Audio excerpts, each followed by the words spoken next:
Sometimes we have to be careful with the ones that we trust because the ones we trust the most are the ones that tend to backstab us. This is 42-year-old Heidi Littlefield from Carmel, Indiana, and her ex-boyfriend Francis Kelly.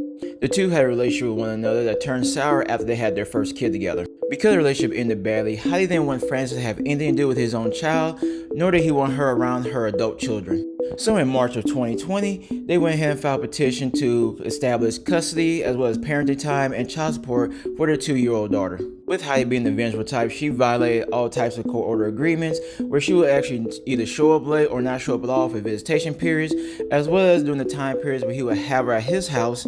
She would just show up and stay the night over the weekend while he had his daughter. So Francis got tired of the BS and decided that, you know what?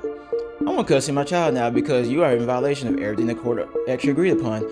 And so he actually filed another petition to take her back to court for child support, custody, and parenting time. So since Heidi didn't want Francis to have anything to do with his child, she decided to go for the ultimate revenge, where she actually tried to recruit her 2 oldest daughters to help poison him, but they refused, and so she went with her next best option. So Heidi went to her 3rd child, Logan. I'm not going to even try to pronounce her last name, but they had a rocky relationship where they weren't really getting along with each other, and at times they would actually bump heads. But Logan wanted to try to patch everything up together, so she decided to go ahead and go through with the plan. And in exchange for her help, Heidi actually agreed to give Logan some of the insurance money once Francis was unalive, because according to Heidi, Francis was more dead than alive. So in October of 2020, Heidi had went to Francis' house to give him some miso soup as a kind gesture, but little did he know that it was actually laced with fentanyl.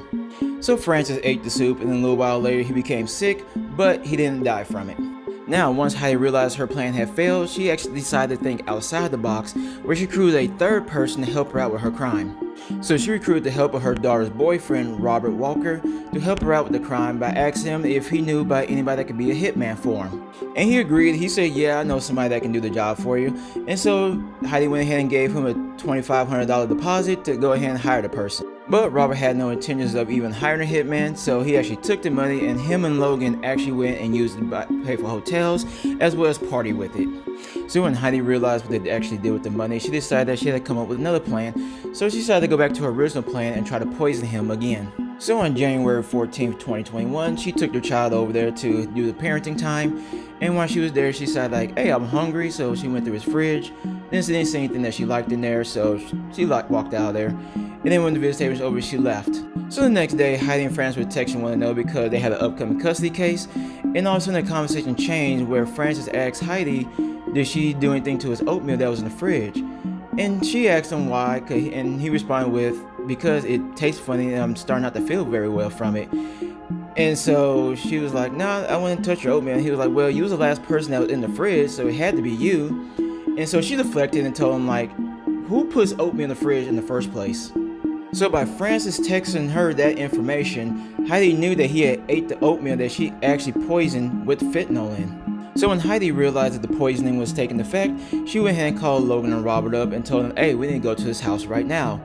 And so they drove over there, and once they pulled up, Robert stayed in the car while Logan and Heidi went to the side of the house. Now Heidi and Logan was able to get into the house due to an open window, and once they got in, they found Francis laying face down on the ground, hardly breathing. So since they saw that he was still alive, Heidi went ahead and told Logan to try to break his neck, but Logan wasn't able to do so because she said he was too heavy. So what Heidi ended up doing was she went to his bedroom, found his favorite tie, went back to the living room, and strangled him till he was no longer alive. Now, even though Francis was unresponsive, Heidi decided to beat him some more just to ensure that he was unalive. Now, after the deed was done, the trio had left the scene in the hopes of covering their tracks. Now, everything had went back to normal until Francis' ex-girlfriend, Courtney, who he had a 9-year-old daughter by, had reported him missing because he failed to pick up his daughter. And so she notified authorities, in which they went by his house, knocked on the door. When they got no response, they left. And so shortly after, they was called back again because Courtney went to the house and found his body on the couch.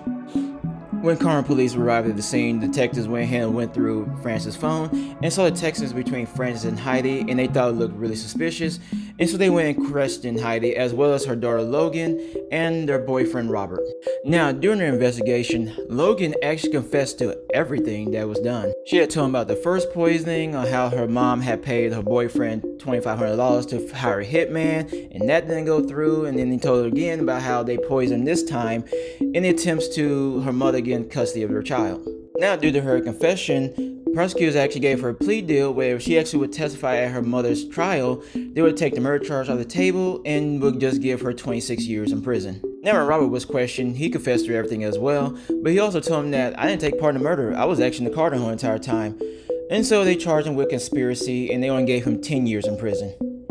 Now, Heidi, on the other hand, since she was the one that masterminded everything, as well as the one who actually killed Francis, she was given a maximum sentence of 110 years in prison. Now, earlier this year of 2023, Heidi actually tried to appeal her case by saying that the coroner had made a mistake and that Francis was still alive when they left the house, and that their evidence didn't point that she did anything wrong. But due to the damning evidence from her daughter, as well as family members who said that she confessed to him that she wanted him dead, the appeal committee overturned it and said, like, no, you will survive your sentence.